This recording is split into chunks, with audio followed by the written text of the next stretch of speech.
சங் பரிவார இயக்கங்கள் கூட்டிய கூட்டத்தில் இந்துக்கள் பெருந்திரளாக பங்கெடுத்ததாக அவர்கள் சொல்லுகிறார்கள். யாருக்கு எதிராக? இஸ்லாமியர்களுக்கு எதிராக அந்த கூட்டம் நடந்தது. இப்பொழுது இங்கே நடைபெற்று கொண்டிருக்கிற கூட்டத்தில் கலந்து கொண்டிருக்கிற 99 விழுக்காடு மக்கள் இந்துக்களாக இருக்கிறார்கள். இவர்கள் யாருக்கு எதிராக இந்த கூட்டத்தை நாம் நடத்தி கொண்டிருக்கிறோம் என்று சொன்னால் இந்துக்களுக்கு எதிராக அல்ல, அவர்கள் இஸ்லாமியர்களுக்கு எதிராக அந்த நிகழ்வை முன்னெடுத்திருக்கிறார்கள்.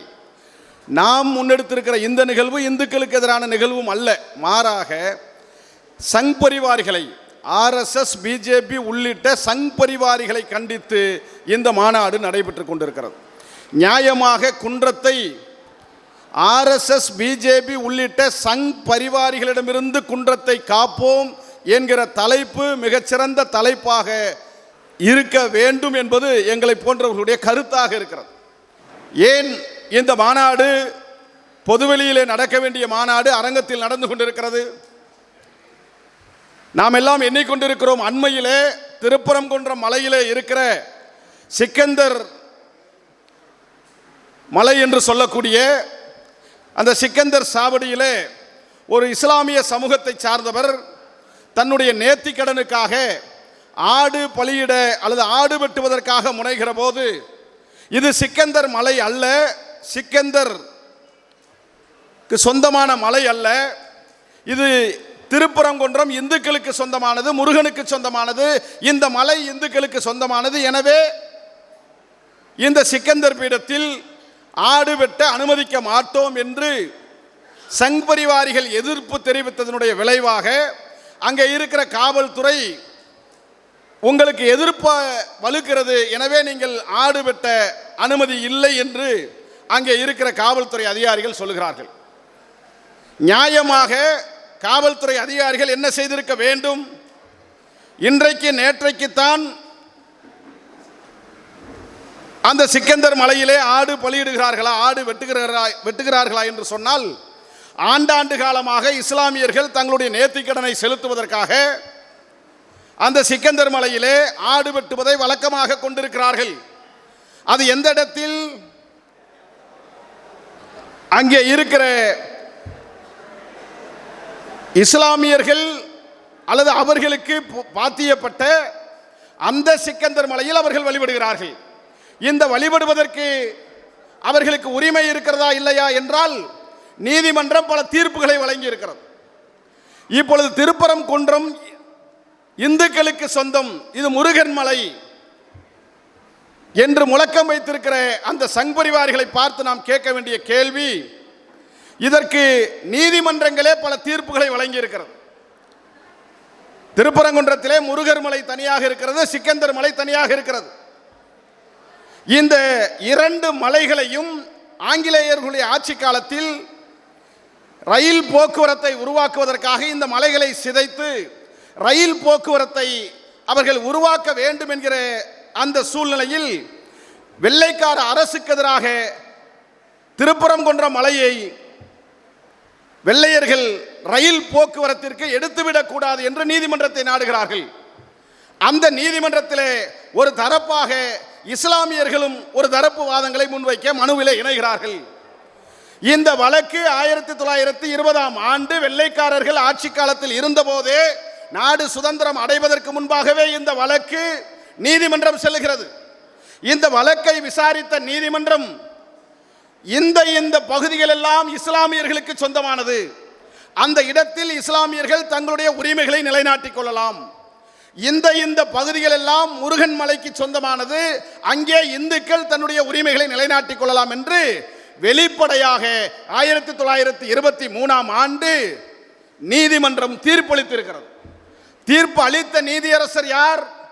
ஒரு இந்து மதத்தை சார்ந்த அல்லது இந்து மதத்தை மிகவும் உன்னிப்பாக உயர்த்தி பிடிக்கிற பிராமணர் சமுதாயத்தை சார்ந்த, ஐயர் சமுதாயத்தை சார்ந்த நீதிபதி தான் இந்த மலை சிக்கந்தர் மலை இஸ்லாமியர்களுக்கு சொந்தமானது, இந்த மலை இந்துக்களுக்கு சொந்தமானது என்று வெளிப்படையாக தீர்ப்பை வழங்கி இருக்கிறார்கள்.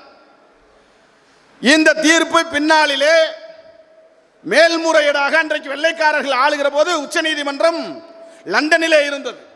அந்த லண்டனிலே உச்சநீதிமன்றத்திற்கு சென்று இந்த வழக்கு பிணைக்கப்படுகிறது. லண்டனிலே இருக்கக்கூடிய உச்ச நீதிமன்றம் இந்த வழக்கை விசாரித்து இங்கு இருக்கிற கீழமை நீதிமன்றத்திலே அந்த பிராமணர் சமுதாயத்தை சார்ந்த ஐயர் சமுதாயத்தை சார்ந்த நீதியரசர் ஒரு தீர்ப்பை வழங்கினார் அல்லவா, அந்த தீர்ப்பு சரியானது என்கிற தீர்ப்பை உச்ச நீதிமன்றம் வழங்கி இருக்கிறது. ஆக ஏறத்தாழ உச்ச நீதிமன்றம் வரை வெள்ளைக்காரர் ஆளுகிற காலத்திற்கு முன்பாகவே இரண்டு மலைகளும் வெவ்வேறு பரப்புகளை சார்ந்தது. எல்லா இருதரப்பினருக்கும் பரப்புகள் வரையறுக்கப்பட்டிருக்கிறது. அந்த வரையறுக்கப்பட்ட பகுதியிலே இஸ்லாமியர்கள் தன்னுடைய அந்த வழிபாட்டு முறையை செய்து கொள்ளலாம் என்று தீர்ப்பு இருக்கிற போது, ஆண்டாண்டு காலமாக ஆடுகள் அவர்கள் வெட்டி வணங்கி வந்து கொண்டிருக்கிற போது, இப்போது ஆடு வெட்டுவதற்கு ஏன் அங்கே இருக்கிற இந்துக்கள் எதிர்ப்பை தெரிவிக்கிறார்கள் அல்லது RSS சங் பரிவார்கள் எதிர்ப்பை தெரிவிக்கிறார்கள் என்று சொன்னால், இதுதான் RSS பிஜேபியினுடைய அந்த அரசியலை அல்லது RSS பிஜேபியினுடைய அந்த கொள்கை திட்டங்களை நாம் கவனத்திற்கு கொள்ள வேண்டிய இடமாக நாம் பார்க்கிறோம். இந்தியா முழுவதும் RSSம் பிஜேபியும் இந்த கடவுள் நம்பிக்கையை வைத்து இந்துக்களினுடைய அந்த மத உணர்வுகளை வைத்து அரசியல் செய்து இந்த நாட்டை ஆளக்கூடிய வாய்ப்பை பெற்றிருக்கிறது. இந்தியாவில் பல மாநிலங்களிலே சங் பரிவாரிகள் இஸ்லாமியர்கள் மீதான வெறுப்பை, கிறிஸ்தவர்கள் மீதான வெறுப்பை பரப்பி சில மாநிலங்களிலே பிஜேபி ஆள முடிந்து கொண்டிருக்கிறது. இந்தியாவையே அது பிஜேபி ஆண்டு கொண்டிருக்கிறது. ஆனால் தமிழகத்தில் பிஜேபி கால் பதிக்க முடியவே இல்லை. அதற்கு என்ன காரணம்? இஸ்லாமியர்களுக்கு எதிராக சங் பரிவார்கள் திரளுகிறார்கள். அவர்கள் இந்துக்கள் என்கின்ற போர்வையில் திரளுகிறார்கள். ஆனால் உண்மையான இந்துக்கள் சங் பரிவாரிகளுக்கு எதிராக திரளுகிறார்கள். அதுதான் தமிழ்நாடு. எனவேதான் இதை பெரியார் நாடு என்று நாம் சொல்லுகிறோம். தமிழ்நாட்டிற்கென்று ஒரு வரலாறு உண்டு. நீதி கட்சியினுடைய வரலாறிலே தொடங்கி பெரியார் திராவிட இயக்க வரலாறுகள் தொடங்கி மத நல்லிணக்கத்தை விதைத்த பல வரலாறுகள் தமிழ்நாட்டிற்கு உண்டு. எனவே திராவிட இயக்க சித்தாந்தங்கள் பரவிய தமிழ்நாட்டில், நீதி கட்சியினுடைய அரசியல் வளர்ந்த தமிழ்நாட்டில், மத நல்லிணக்கம் பரவி கிடக்கிற இந்த தமிழ்நாட்டில் சங் பரிவாரிகளால் கால் பதிக்க முடியவில்லை. எப்படி கால் பதிக்கலாம் என்று நினைக்கிற போது அது கன்னியாகுமரியிலே கிறிஸ்தவர்களுக்கு எதிராக ஒரு வன்முறையை ஏவி கன்னியாகுமரியிலே கால் பதிக்கலாம் என்று கருதுகிறது.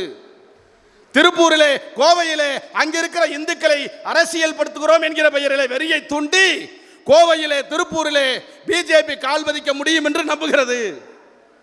தென் தமிழகத்திலே இருக்கிற மதுரையிலே இந்த திருப்பரம் குன்றம் என்கிற இந்த மலையை வைத்து இந்துக்களை திரட்டி இங்கே கால் பதிக்கலாம் என்று அது முனைகிறது.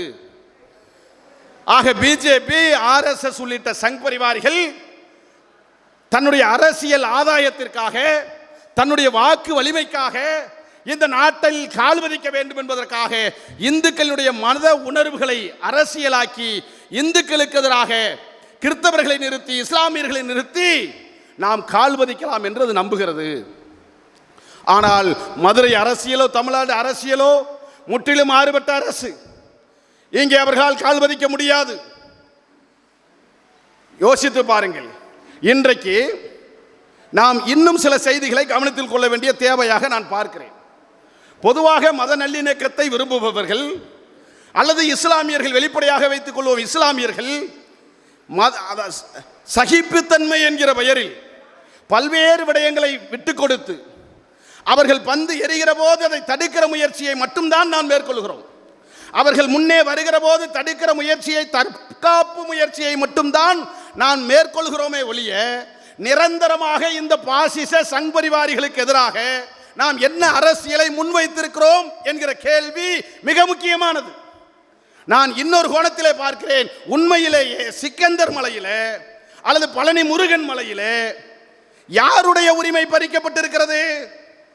இஸ்லாமியர்கள் உரிமையா? இஸ்லாமியர்கள் உரிமையை பறிக்க அவர்கள் முயற்சிக்கிறார்கள்.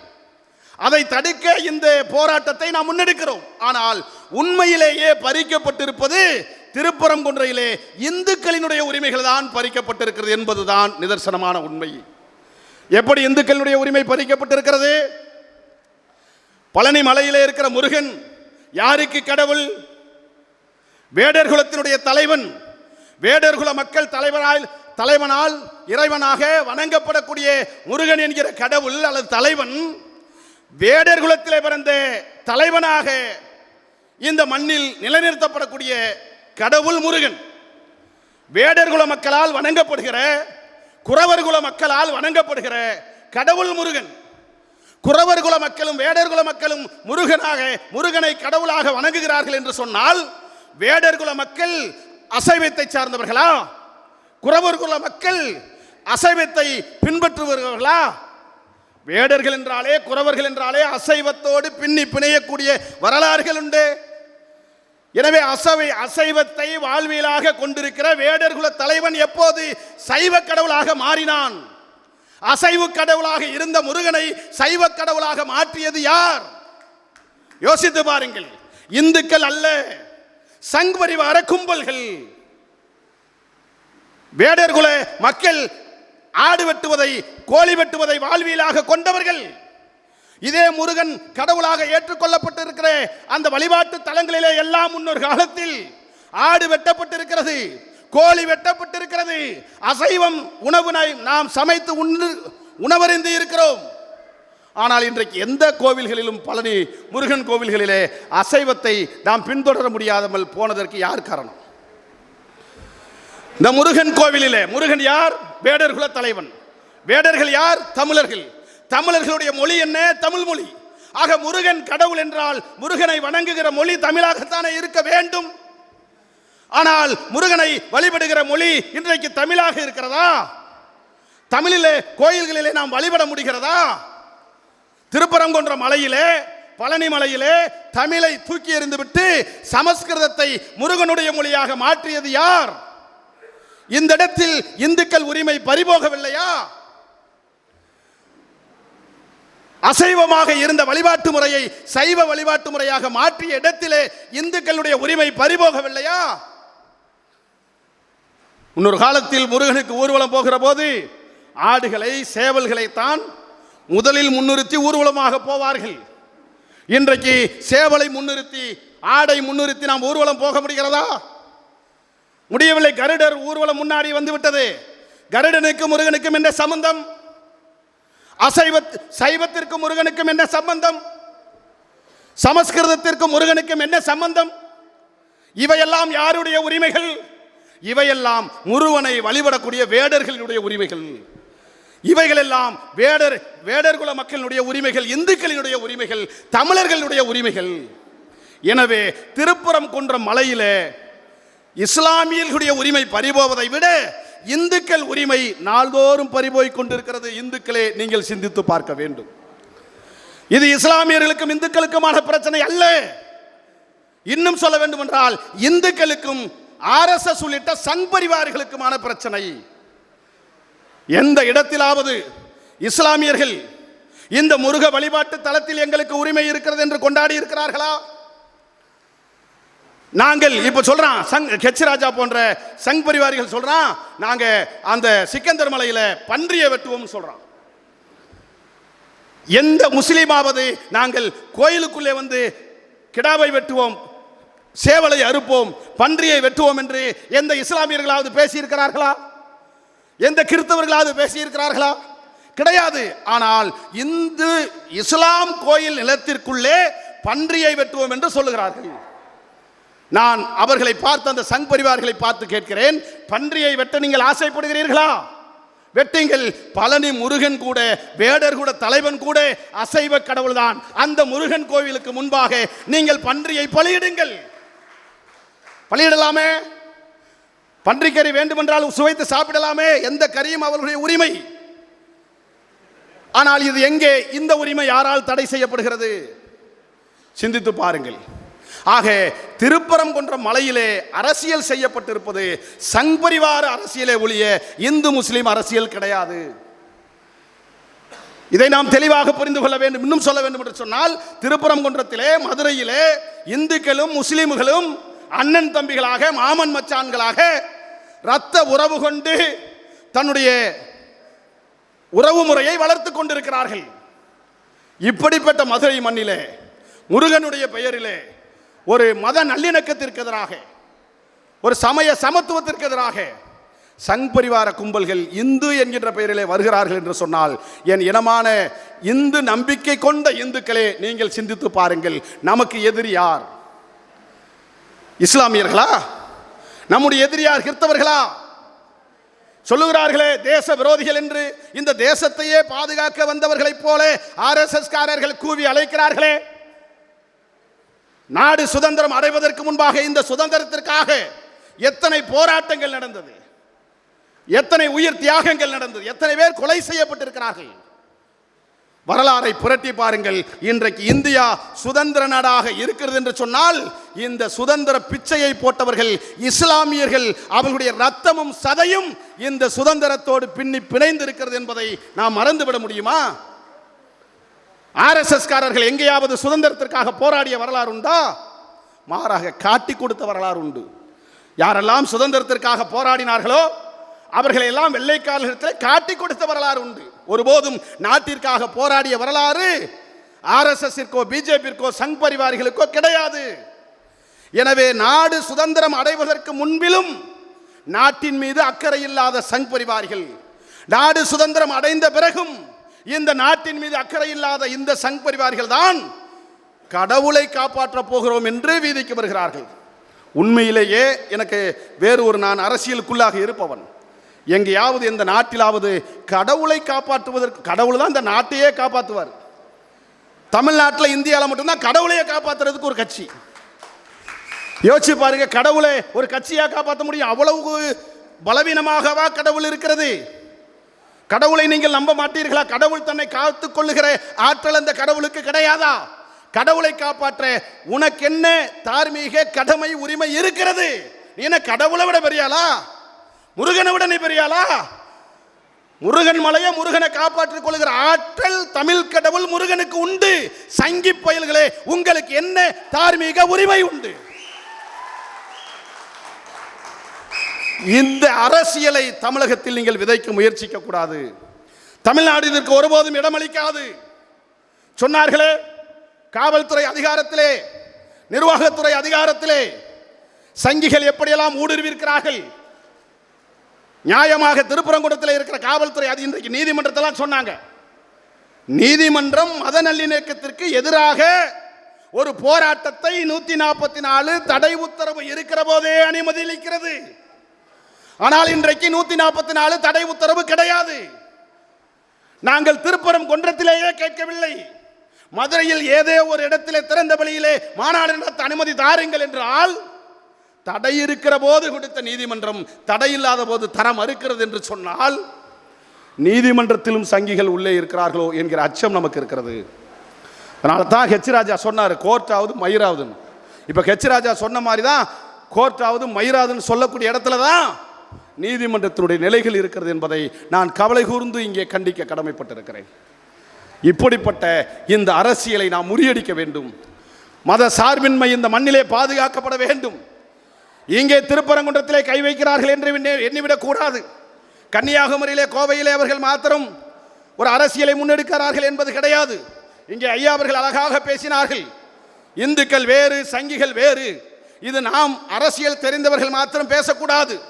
அரசியல் தெரியாத வெகுஜன மக்களிடத்திலே இந்துக்கள் வேறு, RSS காரன் வேறு என்கிற இந்த அரசியலை விதைக்க வேண்டிய கடமை நாம் அனைவருக்கும் உண்டு என்பதை இந்த இடத்திலே பதிவு செய்ய நாம் கடமைப்பட்டதோடு, மத நல்லிணக்கத்தை பாதுகாக்க மதுரையை மட்டுமல்ல தமிழ்நாட்டையே சங்கிகளிடமிருந்து நாம் பாதுகாக்க வேண்டிய அரசியலை முன்னெடுக்க வேண்டும். இங்கே இஸ்லாமியர்கள் உரிமையை பாதுகாப்பதை விட, கிறிஸ்தவர்களுடைய உரிமைகளை பாதுகாப்பதை விட, திருப்பரங்குன்றம் மலை அரசியலிலே இந்துக்களினுடைய உரிமைகளை பாதுகாக்க, இந்துக்களே சங்கிகளுக்கு எதிராக நாம் அணிதிரளுவது நம்முடைய வரலாற்று கடமை என்பதை சொல்லி இந்த மாநாடு வெற்றி பெற வாழ்த்து கூறி உடன் நிற்போம் என்ற உத்தரவாதம் அளித்து விடைபெறுகிறேன். நன்றி, வணக்கம்.